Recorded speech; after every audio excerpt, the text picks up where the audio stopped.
Other shows we have for you to enjoy at myclassicradio.net. The Avengers was most certainly not a household name in South Africa prior to the radio series.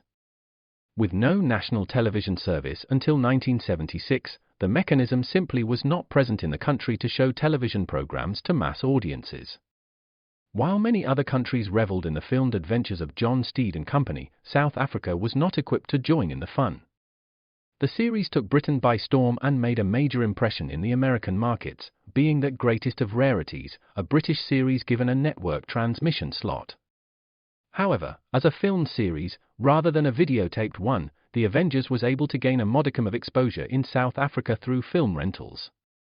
Come and listen at myclassicradio.net. Other shows we have for you to enjoy at myclassicradio.net. The Black Museum was a 1951 radio crime drama program independently produced by Harry Alan Towers and based on real-life cases from the files of Scotland Yard's Black Museum. Ira Marion was the scriptwriter, and music for the series was composed and conducted by Sidney Torch. Although often mistakenly cited as being produced for the BBC, the series was produced and syndicated commercially by Towers throughout the English-speaking world. Come and listen at myclassicradio.net.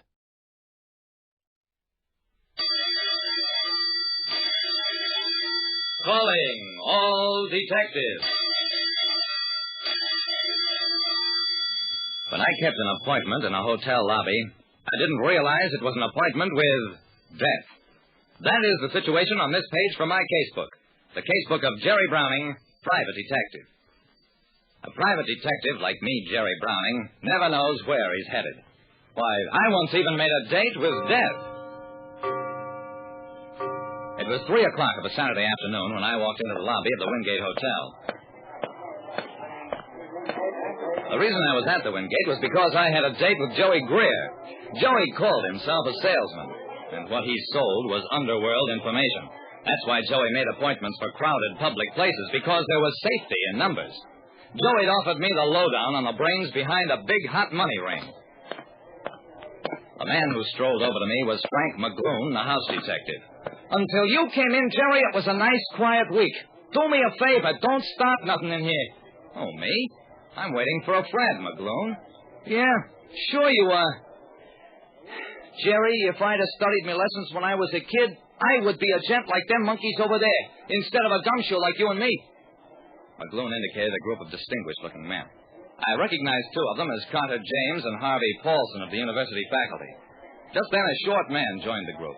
That's Stuart Jackson, the new history prof. They're lunching him in the gold room. Boy, that's the life. Too mild for guys like us, McGloon. I glanced at my wristwatch. Got stood up, huh? Goodbye now. I'm not leaving. Just have to make a phone call. I pushed open the phone booth door and didn't have to make the call. Because there was Joey Greer, slumped on the floor of the booth, stabbed in the back. I rolled him over, and from his hand fell a scrap of paper with some numbers scrawled on it. There'd never be safety in numbers for Joey again, because he was very dead. A man who promised to sell me some information about a hot money ring was murdered, and in his hand I found some numbers scrawled on a scrap of paper.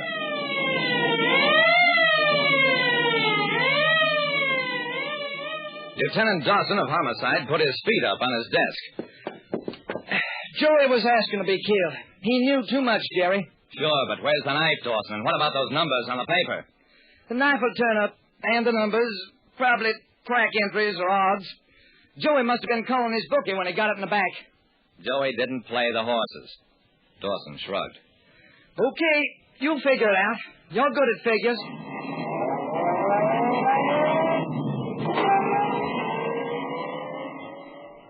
Back at my office, I brooded over that scrap of paper. There were 3 sets of 4-digit numbers written one below the other in a column. They read 1815, 1066, 1492. They could add up to anything: phone numbers, street addresses, or Joey's profits on payoffs. I tried the phone number routine first, coupled each of the numbers with every telephone exchange from Alhambra to Zenith. It took 4 hours and got me nothing but a sore arm and a big phone bill. I thought of working with street addresses, but we've got over 1,000 streets in town. Joey wouldn't leave me an impossible clue like that. About 7 p.m. that evening, I finally gave up. Drove to the home of John Manfred, head of the District Banking Association. Mr. Manfred, I need advice. Look. I showed him the numbers, told him my story.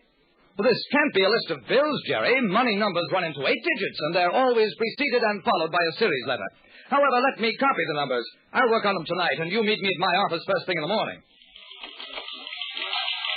Banker's hours, in spite of what you may have heard, start awful early. At 8:15, John Manfred and I were at work covering sheets of paper with possible combinations. Suddenly, that time element gave me an idea. And look, Mr. Manfred, could these figures possibly be dates or hours, like 10/6/6 being October 6th at 6 o'clock? Possibly.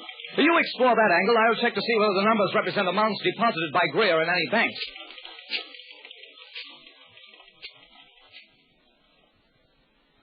Well, what we got for our double effort was nothing. Police blotters showed that October 6th had been an extremely quiet day. And as for Joey Greer's deposits, he had an account with the Fourth National, but it was singularly inactive. No deposits, no withdrawals since the 4th of last August. And that was that.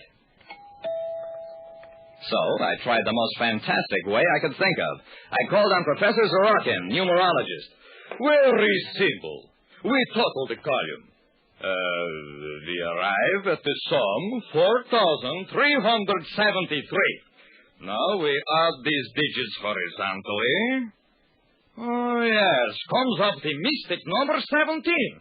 Add these and we get the highly significant numeral 8. 8 means wait. When were you born, Mr. Browning? I grabbed the column of figures from the professor. Skip it, I'm in no mood for razzmatazz. Professor Sorokin was offended. Mr. Browning, please, you haven't let me finish. The number 8 is most significant. Think of its role in civilization. It was the 8th King of England, Henry, who achieved great things for his nation, over and above his amazing marital record. It was the 8th President of the United States, Martin Van Buren, who put the treasury of this country on a firm foundation. Mr. Browning, where are you going?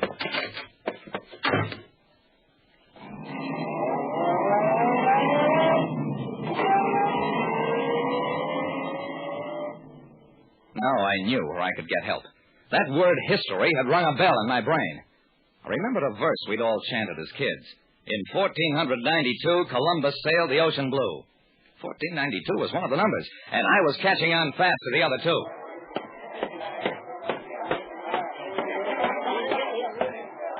I saw Stuart Jackson between classes at the university. Mr. Jackson, you've been pointed out to me as a history expert. I would like you to confirm something for the police files. Jackson took a look at the numbers, and his face went white. You can prove nothing. None of these towns link up to me. My record is clear. I blinked. And then, because I know a guilty guy when I see one, it's no use, Jackson. We found the knife with your fingerprints on it. He wilted fast after that, admitted he was the brains of the hot money ring, and that he killed Joey Greer to keep him from revealing that fact. But he didn't count on Joey's kind of mind. Joey knew he was dying and scrawled a simple code. 1066, the Battle of Hastings. Everybody knows that one.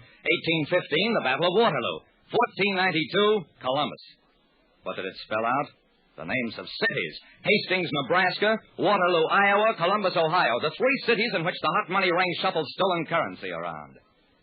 After Jackson's confession, federal agents rounded up the whole gang. But it's a funny thing. We never did find the murder weapon the night Jackson said he hid in a potted palm in the hotel lobby. I suppose a souvenir hound got it. They'll take anything. But by then, we didn't need it for a conviction. Like I said, when a criminal makes a date with death for somebody else, he generally makes one for himself as well. Listen next time to Calling All Detectives. Mystery drama, mystery quiz, and a chance for you to match wits with yours truly, Jerry Browning, Private Detective.